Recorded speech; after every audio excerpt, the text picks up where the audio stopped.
प्राध्यापक व बा बोधे लिखित बदला प्रकरण 10.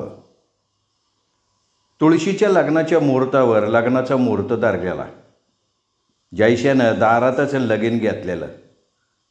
भला भोग मांडव घातला. सगळं गाव बसल एवढं छत लावलं. येणारा जाणारा आखरीत करायचा. गावात आज पावतर एवढा मांडव कोणी घातला नव्हता. लग्नपत्रिका 2000 छापल्या होत्या. पोलीस बँड सांगितला होता. घोडं खास कोल्हापुरापासून आणलेलं. घोडं अंगावर मासे ठरू देत नव्हतं. त्याची तकतकीत कांती माणसांच्या नजरांना भुरळ पाडत होती. माणसं म्हणायची, अरे काय राव घोडे, शिवाजी महाराजाच्या घोड्यावानी दिसते, नजर ठरते का रांगाव. घोडं रेसचं दिसते बरं का. अरे त्याच्याशिवाय एवढं देखणं आहे वय. मास्तर बसल्यावर पळत सुटना कोल्हापूरकडं मजी मिळवली. आता घोड्याच्या जातीचं काही सांगता येते वय. अरे माणसाच्या जातीत राहून प्राणी सुधीक बिघडायला लागलं. त्या हरणी म्हातारीचं मांजर नाही का, तिचाच दूधभात खाल्ला आणि तिलाच चावलं राव. आता लगाम घातला मानल्यावर घोडं कशाला चावतंय. काय मालक, केवढ्याला घेतलं आहे घोडं? 1.25 लाखाला. मी बंगला नाही विचारत, घोडं विचारतोय हो. अरे घोडंच घेतलं आहे 1.25 लाखाला. मालक 2 लाखाला सांगत होता. मग आता पैसा कावा भेटायचं ते?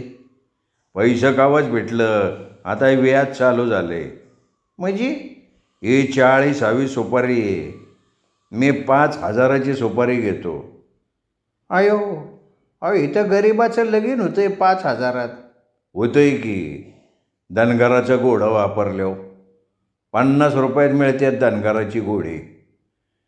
मग हे तुमचं काय शाहू महाराजाचं आहे का? मग काय कीर्तनकार महाराजाचं आहे का? अरे तुम्ही ह्याचा नाच अजून कुठं बघितलं आहे? भारी नाचतं का काय? लय जोरात नाचतं. तेव्हा फुल्यावर नेलं होतं दाजी पाटलानं, आणि ह्याचा नाच बघा एक मंत्री आलता. मग राव मंत्र्याने ह्याचा नाच बघितल्यावर काय म्हणला? काय? बरखा परस घोडं परवडलं म्हणला. माणसं बी हसायला लागली. वराड येणार म्हणल्यावर गाव गावंदरीला जमलेलं. 5-6 गॅस बात्या पेटवलेल्या. मरणाचं गाव जमलं. पाटील सरपंच मनातनं हाबकल्या. आपल्यापैकी कोणाच्या घरचं लगीन असल्यावर सुतकावानी माणसं जमतात. इथं केदारेश्वरला भांडारा असल्यावानी गाव लोटलंय. आईला गावकऱ्याचं काही खरं नाही, असं मनातल्या मनात दोघं बी म्हणत होती. आलेली माणसं काय हाकलून लावाय येतात का?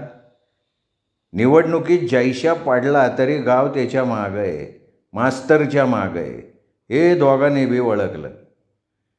नवरा यायच्या आतच फटाकडे वाजाय सुरुवात झाली. आणि आलं आलं आलं म्हणेपर्यंत वराड आलं की लगे 1000च्या माळा फुटायला लागल्या. दिवाळीची सुधीक एवढी दारू उडत नाही, एवढी दारू उडायला लागली. भावड्या सुताराकडं फटाकडे लावायचं काम दिलेलं, तो भुसनाळ्याचं पोतच घेऊन फिरत होता. एका टायमाला 5-5 भुसनाळं पोटायचं. बारकी पोरं कौतिकानं नाचायची. बाया कवा सुधीक गावंदरीत येत नव्हत्या, पण आता खिल्लरच्या खिल्लर आलं होतं. आणि बघावं तिकडं पातळच पातळ. एका पाठोपाठ 5 ट्रक वर्राड आलं. माणसं आव असून बघायला लागली. अहो, एवढं वर्राड कवा गावात आलंच नव्हतं. 4-5 ठिकाणी जानवासा दिला होता. गण्या चव्हाणनं अर्धी चव्हाणाची आळी पैसे वाटून आपलीशी करून टाकलेली होती. अख्खी चव्हाणवाडी. घरचं लगीन असल्यावानी माणसं सामील झाली. विरोधकांच्या जिभा पार घशात गेल्या. त्यांचा आवाजच बंद झाला होता. वराड्याच्या स्वागताला सुधीक पोलीस बँड. नवरा उतरला, देखण्या घोड्यावर बसला. एकाच सुरात पोलीस बँड वाजायला लागला. बँडवाली झगपगीत कपड्यात. आता पोलीस बँड म्हणल्यावर गावावरच दडपण आलतं. आता पावतर काईकड्याचा ताफा ऐकायची गावाला सवय लागलेली. पोलीस बँड म्हणल्यावर गावाला कड निघतोय का? बायका पोरीनिशी बापाई गडी जमलेलं. पोलीस पाटील हातभट्टीच्या अड्ड्यावर गेला. कचकचित फुकट 2 गल्लास मारले. सरपंचाच्या जवळ आला. कसली गर्दी म्हणायची हो सरपंची. तर मला तर फेब्र येणं असं वाटायला लागले. राव पोलीस बँड आहे, तासभर फुकायला 1000 घेतो. एवढा पैसा याने आणला कुठनं? काय कळणार राव. मला तर वाटतं मास्तरने दिला असेल. मास्तर कसला देतोय? कानावळ भागवायची मुश्किल त्याची. हा ना, माझं बी टाळकंच आवड झालं राव. लॉटरी लागली असेल. काय सांगता येत नाही राव. गावाच्या नाकात त्यांनी चमकी घातली. एवढं थाटात लगीन कवा झालं वय कोणाचं काय मला तर कळणं झालं भाऊ. चला, त्याला वाटाय न ग आपण आलो नाही. नाही तर पाटणचा मामलेदार फौजदार यायचा ना आपण जागेवर नसायचो. दोघं पाराजवळ आली. मोरं फौजदार बघितल्यावर गाळटली. भुईला हात लावून रामराम घालायला लागली. काय पाटील कुठं फिरतोय? काय गावात शांतता राखतोय. घर पाडून तुम्ही अंगण सप्पई करणार. बिळ मोडायचं आणि खेळं करायचं असला तुमचा धंदा. आई शपथ. शपथ. मला शपथ घेतलेली आवडत नाही. या माझ्या मागणं. फौजदारानं डायरेक्ट चिंग्यार रामोश याच्या घरात प्रवेश केला. राजरोस हातभट्टीची विक्री चालली होती. बोटानं लाथाडला चिंग्या. काय रे, हा पाटील इथं पेतो का नाही येऊन? रोज पिते. आत्ता 2 गल्लास मारून गेलं की. काय पाटील, ही तुमची शांतता का? कॅटरानं चावडी मोरा हाणाय पाहिजे तुम्हाला. युसलेस. लाज वाटत नाही खोटं बोलायला? माफ करा साहेब. अरे तुम्हाला माफी करायची म्हणजे गाढवाला टांगा झाडायला उत्तेजन द्यायचं. नवरा गावभर फिरून मग जानवच घरी जातो. नीट लक्षात ठेवा. कुठं गडबड झाली ना, माझ्यासारखा वाईट नाही. माझ्या मित्राचं वराडे. त्या ताण्या चव्हाणावर लक्ष ठेवा. ठीक आहे साहेब. सुटला पाटील. लेजिमवाल्या पोरासनी म्हणला, काय बघताल एकानो, डाव धरा डाव. प्रत्येक टवकात डाव रांगला पाहिजे. तुम्ही नुसतं सांगायचं. चौका गणिक नवीन डाव टाकतो का नाही बघा. नवऱ्याच्या घोड्यासोबत फौजदार चालत होता. चौकात दारूकाम भांडणत होतं. लेजमाचे डाव रंगत होते. पोलीस बँड वाजत होता. माणसं कौतुकानं गर्दी करत होती. वाहवा म्हणत होती. अख्खं गाव दिपून गेलं होतं. सरपंच वराडाला जानवस घरी पोचवत होता. कुणाला काय हवं नको बघत होता. वराडासाठी खमंग जेवणाचा बेत होता. पिठलं रटरटत होतं. गरम भाकरी चुलीवर भाजत होत्या. कांद्याचं पोतं वाट बघत होतं. पिठल्याचा वास सुटला होता. कारळाच्या चटणीचं गाडगं पोरं पळवत होती. वराड जेवणावर पालथं पडलं होतं. उपवास असणाऱ्या बायकांसाठी खिचडी पुरवली जात होती. नवरदेवाला बघून बायका कौतिक करत होत्या. काही देखना नवरा आहे ग. अगं आमच्या पिंट्याचा मास्तर आहे तो. अगं बाया गावात आहे बाय आपल्या. मी नव्हता दोडा बघितला. बरं आहे बाया. गोकीने बसून मास्तर लावला गाळाला.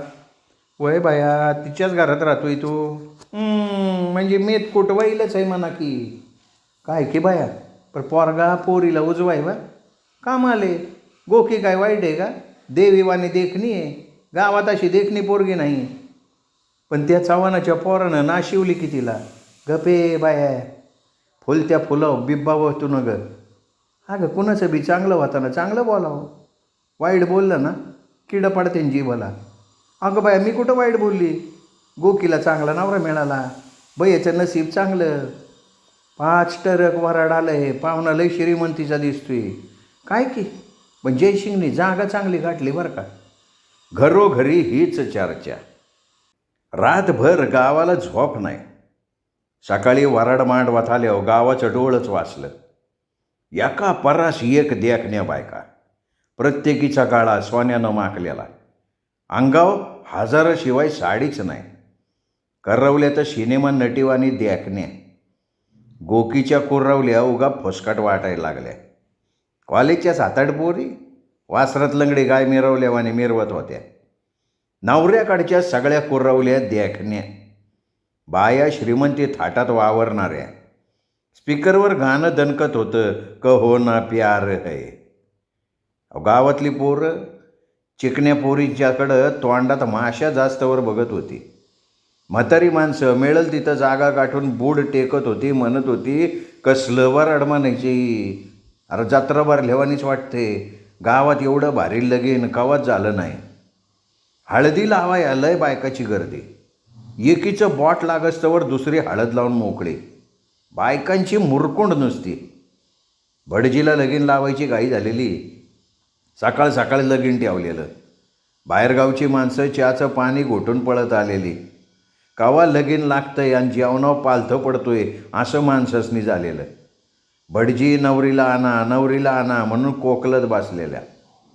15 मिनिटात नवरी सजून आली, नवऱ्यापुढं उभी राहिली. जयशानी सरपंचाला पाटलाला बोलवलं, दोघींच्या हस्ते वरदक्षिणा दिली. त्यासनी लाजल्यावानीच झालं. फौजदार साहेबांना बोलिवलं, भला मोठा हार घालून त्यांचा सत्कार केला. साहेबांनी बी भाषण टोकलं, वधूवराला आशीर्वाद दिले. भटजी उठला, दुसऱ्या भटजीनं अंतरपाठ धरला, शुभमंगल सावधान, आवाज घुमला आणि हजारो लोकांनी अक्षदा उधळल्या. लग्न लागलं, बँड वाजला, पंक्ती बसल्या. जयशेनी 40 पोरं निस्ती वाढायला ठेवली होती. जेवणाचा बेत फाईना होता. जिलबी, मठ्ठा, बटाटा आणि वांग्याची मिक्स भाजी, भजी, पापड, कोशिंबीर, मसाले भात, साधा भात, बर्फी, पत्रवळी भरून गेलती.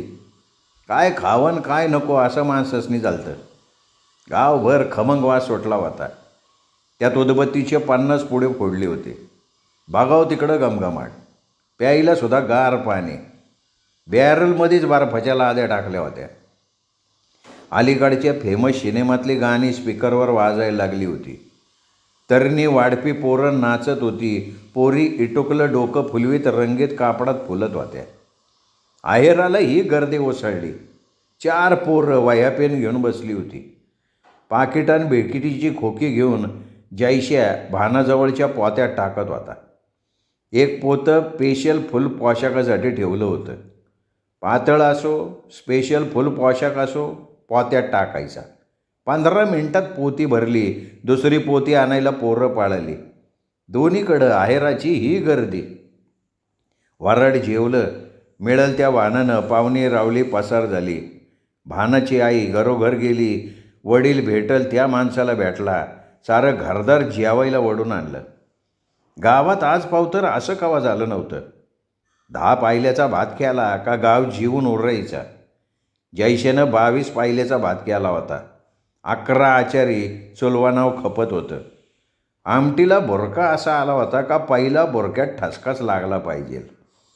डीकेचं शेंगदाणं तेल 12 डबं वापरलं होतं. प्युअर त्याला जिलबी तळली होती. मारा मांगा सकट सगळ्या गावाला निमंत्रण होतं. सगळ्या जातीची माणसं एका पंक्तीत बसवली होती. काय बिशाद आहे, माणूस पंगत सोडून पाळायची. फौजदारांनी 7 पोलीस पंक्तीला होतं. गावात असं आकरीत कवा घडलं नव्हतं. जेवण झाल्यावर फौजदार म्हणाला, काय पाटील, कशी वाटली पंगत? पंगत भारी होती. जेवण टाप होतं. पण म्हारा मांगाच्या पंक्तीला आम्हाला जयसिंगने जेवायला लावलं, हे काही चांगलं नाही केलं. तुम्हाला काय वाटतं?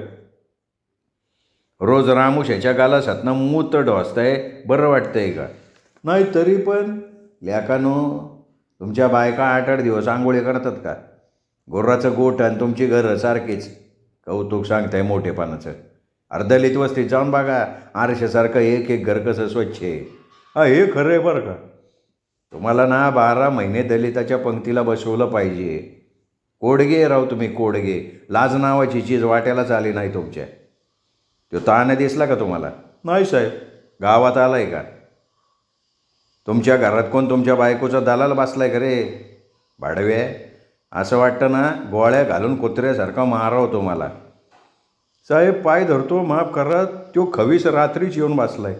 मला म्हणला फौजदाराला सांगितलं तर गोळ्या घालतो बायका पोरांना.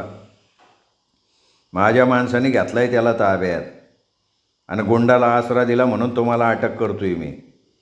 बेड्या घालायच्या आधी पोलीस स्टेशनमध्ये हजर व्हा. त्या ताण्याजवळ बनावट गावठी रिव्हॉल्वर सापडलंय. पाया पडतो मी साहेब. आता कोर्टाच्या पाया पडायचं. गप जायचं, गाडीत बसायचं. ताणे बी यात आणि आवाज बंद. चिनल रांडेसारखं कोकललेलं आवडत नाही मला. हवालदार याला घेऊन जा. फौजदारानं साऱ्यांचा निरोप घेतला. गाडी धुरळा उडवत पोलीस स्टेशनच्या रॉखानं निघून गेली. नवरीने नवऱ्यानं स्पेशल टॅक्सी आणलेली. सगळ्या टॅक्सी गुलाबाची फुलं चिकटवलेली. रंगीत बॅगडा उभ्या आडवा चिकटवलेला. टॅक्सी लय भारी सजवलेली. सगळ्या गाडीत चार्ली सेंट मारला होता. नवरी कवा गावाकडं घेऊन जातोय असं नवऱ्याला झालेलं.